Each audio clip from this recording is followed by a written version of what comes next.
and welcome to another episode of Getting Off the Hamster Wheel, how to find a career that brings you joy, fulfillment, and success. My name is Karen Weeks, and today we have Dr. Thea Zunick joining us to share her story about how she started a career in student life, and then after some time exploring where her journey would take her, found a role that focuses on supporting the mental health of college students, which of course tied beautifully to her background in higher ed. So let's jump in and hear Thea's story. Hi, everybody. We are so excited to have Thea with us today. Thea, if you could just share a high level of who you are and a little bit about yourself, and we'll go from there. Absolutely. Thank you so much for having me on the podcast. I'm really excited to dig into this conversation topic as it's something that really resonates deeply with me. I currently work at the JED Foundation, which is a nonprofit that protects emotional health and prevents suicide for teens and young adults. It's an incredible opportunity to affect change on people everywhere. And before that, I was in student affairs on several different campuses. I worked 4 campuses, primarily in the Northeast. Definitely a Jersey gal through and through. I did try to leave temporarily, but realized after 2 years down in the South in Florida that I was not cut out for that. And so here I am back in Jersey, where I belong. Pulled you back in. Yeah, it has a way of doing that, kind of like the Jersey Shore, all that good stuff. Don't take what you see on that TV show for, that's not what it is. I gotta tell you. Okay, maybe a little bit, but mostly not. I feel like that's most things. So being from New England, we don't all sound like the guy from Pet Sematary. We don't all sound like the people from Good Will Hunting. Yes, clearly there are folks like that, but that is not everybody. Right. I guess a couple of other fun facts about me. I love food and fitness. Anybody who meets me right away understands that I have a deep passion for both of those areas. And I think that really ties into some of the work that I did in student affairs and even do now at JED, because we're a public health organization. So when I get to talk about fitness and how it supports and weaves into what I do at JED, I get real excited. I love that because it's really about taking care of the whole self. So it's the physical part, it's the mental part, it's every piece of you needs to be healthy and in sync in order to be a healthy person. Oh, 100%. In fact, Karen, in my email for many, many years on my signature, anyone who's in student affairs will laugh when I say this, but you need to put your whole resume in that signature, especially in a kind of personality inventory, quotes that you like, your LinkedIn meetings, all that stuff. And I always had this quote that said, don't just train part of the dancer, train the whole dancer. It's not verbatim, but pretty much that was the essence of it. And that to me was the essence of how I approached my work, is looking at students in the whole perspective and focusing on all pieces of the student, not just on one particular one. And I loved it, especially because I grew up as a dancer, still dance now, never want to say I used to be a dancer. If you get really interested, there may or may not be 1 or 2 videos of me dancing on TikTok. Listen, strange things happen when you're in quarantine. Yeah, exactly. See, when I think of social media links for people's bios, I ask for LinkedIn and Facebook. Clearly, I need to be going for TikTok now as well. I mean, if you want some entertainment, you might want to. So talk a little bit more about student affairs. So I think, when we're in college, we know it exists, but we may or may not really understand it. And so what was it that drew you to that field after school, and what did it actually exist of? So you're totally right. No one goes to college thinking, I'm going to major in student affairs. I'm going to do something. Now, some folks go to school and they say, I want to be a professor. I want to teach. That's more common. But we never stop to think, well, there's all these other people at these universities who are doing things. How did they get to that point? Mm-hmm. And I had an interesting collegiate career. I first left high school to pursue a performing arts career. Mm-hmm. And in between tours that I was on, I used to take class at community college because it was very easy to apply and get in at the time. Mm-hmm. It was smaller class sizes and the professors were more flexible when I had to all of a sudden take off in the middle of a semester to go on tour. and I was always able to work with them to complete my coursework. And once I spent a couple of semesters in community college, I started becoming involved as a student and quickly rose to becoming president of the student government, and had some conversations with someone who is still a mentor to me this day, who was working in the student activities office. She may have been the director of student activities at the time. And she had mentioned to me the student affairs thing, and I just kind of brushed it off because I really didn't know what I wanted to do. Mm-hmm. Ended up at a four-year institution. I went to the College of New Jersey to complete my bachelor's work. I loved being a student there and naturally became very involved. And I was on the dance team. I was in a sorority. I worked for housing. I was an orientation guide, student government. I was the vice president of student affairs. Go figure. Yeah. So like, I had all the hallmark signs of someone who was destined to go into student affairs. It just took someone who was the VPSA at the time, the vice president of student affairs, to say to me, have you ever thought about the student affairs thing? I'm like, you're not the first person to say this, but I'm ready to hear it now. Interesting. Yeah. So learned a lot about different programs, eventually settled on University of Florida, went there for 2 years, and had a great education, great experience, completely different than the College of New Jersey, Mm-hmm. which is what I wanted. And it ultimately helped me figure out what type of institution I wanted to work at. Mm-hmm. So ended up pretty much majoring in being involved. And continued to grow my career, found a passion for fraternity and sorority life in my first role, and ended up seeking out a couple of positions prior to my first role, post my first role, to focus more on that area, but then still continue to grow and develop as a professional. And in my last position in higher education, I ended up in a directorship position, which oversaw multiple offices, including the Department of Res Life, International Student Services, student activities, orientation, you name it, we were looking over it. So it allowed me to become more of a generalist once again, and also afforded me the opportunity to supervise 10 staff members, which to me was one of the pinnacle pieces of my experience, because I originally got into student affairs because I loved the ability to impact students. Mm-hmm. I thought, wow, there's so much learning that happens outside of the classroom that we get to do. Yeah. But then as you move up in the ranks, your connections with students aren't as frequent. Mm-hmm. And you start investing in the professionals who are that front line. And I had the incredible opportunity to work with some really talented staff members, whether they were a graduate assistant to an administrative assistant to folks who are leading departments currently. And I think it's so interesting because I've heard that from people in a lot of different industries, that as they got more senior, they got less connected to the work that they originally brought them to that industry or that role. And either that's a moment where they go, oh, this is okay because like I like managing, or I like doing this, or I like doing that. Or it's a moment where they go, I actually don't need that, and I want to stay more connected either as an individual contributor, or this is a time for me to change industries because I can learn something new. Was that part of your journey into something else, or what sort of prompted you to take a different step forward? It was a lot of things. The last couple of years in higher education and student affairs, my goal was to become a vice president of student affairs. Mm-hmm. And I think that goal was partially my own drive to want to rise to a leadership position, but it also became what other people figured I would do. It was almost an expectation that because I was doing the work that I was doing, because I was so deeply ingrained and devoted to my professional association, NASPA, and had a position on the regional board and presented at all these different conferences and clearly was dedicated to a career in student affairs.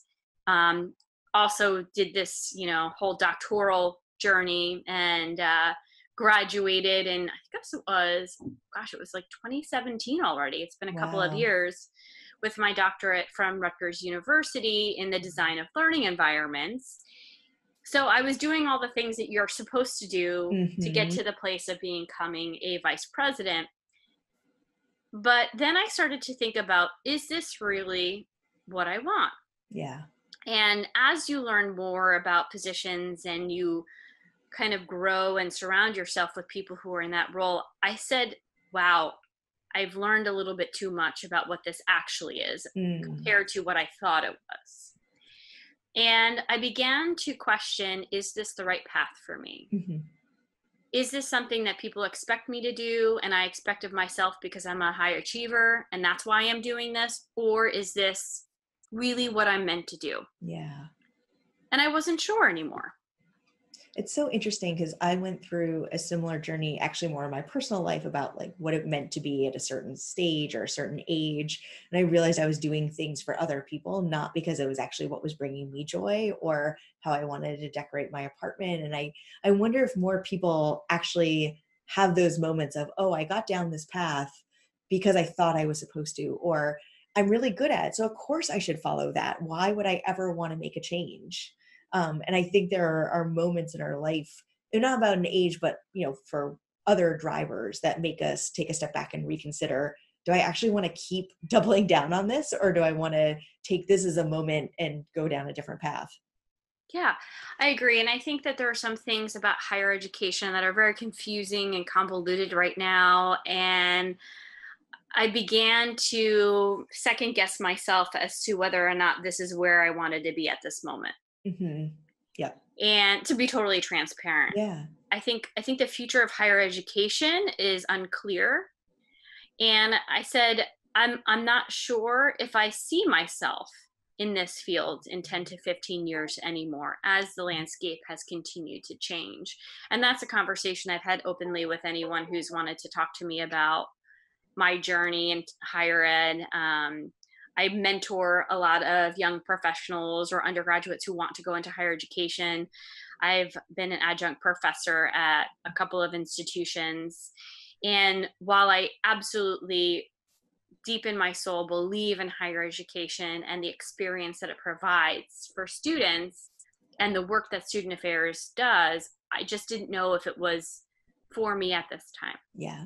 And so you've invested time, money, schooling, everything to go down this path. So how did you figure out what was going to be next instead of staying in higher ed? Yeah. So I started thinking about, what was it about the positions that I've held that I loved? What was I really good at? Yeah. And that takes some humility to think about, what am I actually good at? What am I not good at? It takes strength in talking to some other people whom you trust, who are in your inner circle, to say, what do you think about this? What could you see me doing other than student affairs? And a lot of people were taken aback when I said that I was even thinking about this. They're like, you? I said, it will be okay. I promise you, if I happen to, quote unquote, leave the field, I can come back. It's not like I'm taking a rocket ship into outer space with one can of fuel. I can come back. So it was an interesting conversation to have with some folks. And the other thing that I did is I do a ton of volunteer work, especially centered on the experience that fraternity and sorority members have, and then also student leaders have. And I had to think about, when I volunteer, what is it that I'm drawn to? When people ask me to volunteer for them, what is it about my skill set that asks them to ask me? So it took a lot of introspection. Yeah. It took some time, and it took a lot of research. And then what I started to do is, once I narrowed down a couple of fields or functional areas that I thought I would be interested and good at, I started doing a lot of informational interviews. I reached out to people who I thought were interesting, who I might have something in common with, who were doing something that I could see myself doing. And just said some open dialogue with them. And by and large, I found that people were very generous with their time, especially if when you touched base with them, you clearly defined what the purpose of the conversation was, what you needed from them, and why it was important. And that's originally how you and I got connected, Yeah. because I was listening to you on the Hacking HR webinar, and I was like, this woman is amazing. I need to talk to her. And I'm so grateful to all of the people who took the time out of their day to talk with me, because ultimately it helped me get to where I am now. Yeah. And in turn, I'm paying it back as much as I can. In fact, I had a really great conversation with a very, very dear friend and colleague last night. And he said, do you have time for a quick question? I'm thinking about doing what you just did, but how do you do it? And when do you know? And I said, all right, friend, let's dig in. An hour and a half later, we were in a good place. Oh, well, and I think the meeting interesting people is so key. It just in life, because you never know what you're going to learn from that conversation. You never know where it's going to lead. It may just lead to knowing an interesting person. Right. And, it doesn't have to lead to something, the next job or whatever. And to your point about paying it forward, when I started this podcast, you were one of the first people I thought of, because I knew your journey and we had that connection, and I knew you had a great personality and would be a good guest, but we had that initial connection, and we've chatted a little bit since, but it's not like we talk every week or whatever. But when you make an impression on someone, they remember you when something is going on in their life next and they need someone like you. Oh, well, thank you. That's very kind of you to say. So especially, I know you were piecing things together while you were doing all this self-reflection. You did some consulting, you did some coaching until you found your full-time job. Did you ever consider staying in that independent world, or did you always know you were going to find like another job, quote unquote? So I had some conversations with very good friends of mine who are full-time speakers, presenters, and consultants. And I learned a lot from those discussions, and they were very transparent. And the more I learned about what their experience is, the more I said, I like doing this part-time as a side gig. And I think it's something that I still want to continue to have in my life as an option. However, I am somebody who prefers a structured environment where I know that I work full-time for a specific company, and what I do fully is dedicated to that. And so that's pretty much when I made the decision to keep speaking, presenting, and coaching to a part-time gig and search for whatever that was going to be full-time for me. And it was definitely the right choice. I felt that in my gut. And even though I love, like, if I could talk on a different college campus every single day, I would love that. Don't get me wrong. But I also know that I love the predictability of working in a full-time. And you know what I realized? I've already had that same discussion with myself many, many years ago. And it was when I was in high school. And I had the opportunity to tour full-time as a dancer and actor and singer, and did that for 3 years. Our show went equity, which was really cool. Like, wow. And so I have this equity card, and I'm like, this is a key to many doors. And I had the opportunity to pursue a career when I was finished with the tour. And I was called for another tour, and I thought about it, and I said, this would be really exciting. However, the performing arts industry is so unpredictable, and as exciting as it is when you land a job and you get to perform on stage for people all the time, I said, I need something consistent and stable. I need that. And so I realized that that's how I operate best. Yeah. And it wasn't until I moved into this position and I started reflecting on the much earlier years of Thea's life that I realized, I'm like, I've already had this discussion with myself. When you're as old as I am, sometimes things that happened 20 something years ago, you don't totally get. And people are like doing math right now. That's like, oh, she's that old. I know, but you know what? I can still blend in with the college students. Don't you worry. I bet. Well, and I think too, it's funny that you tell that story about going on tour, because that was exactly what happened to me when I was deciding if I was going to stay in theater or not, was when I all of a sudden, when stage management was my livelihood and how am I going to pay rent? Where am I going to be based for this month, this season, this whatever? I now also had a husband who I, in theory, wanted to see every once in a while. And so going on tour was not going to be the right option. And so as much as I loved the work in the community and I miss theater, that lifestyle was not right for me. And I wouldn't have known that until I got out of school and actually started living it. In college, I was doing it while in school or in the summers, which is a very different need in your life. So I think sometimes you have to experience it in order to be able to make that decision for yourself. I agree. And sometimes that's when the student affairs stuff really comes into play, because you are shepherding students through that process of figuring out what's best for them, what their identities are, and how that all intersects. And it can be a really messy process, but really exciting and invigorating when you figure some of that out.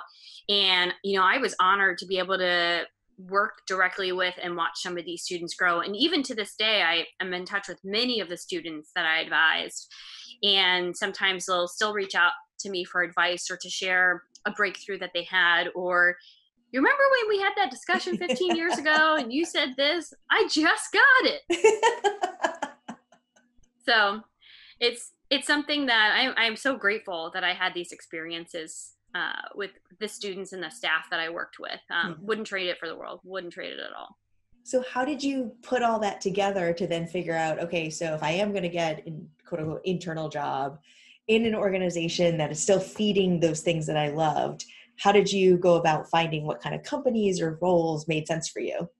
So I was looking at two different areas. I was looking at L&D, training and development within human resources.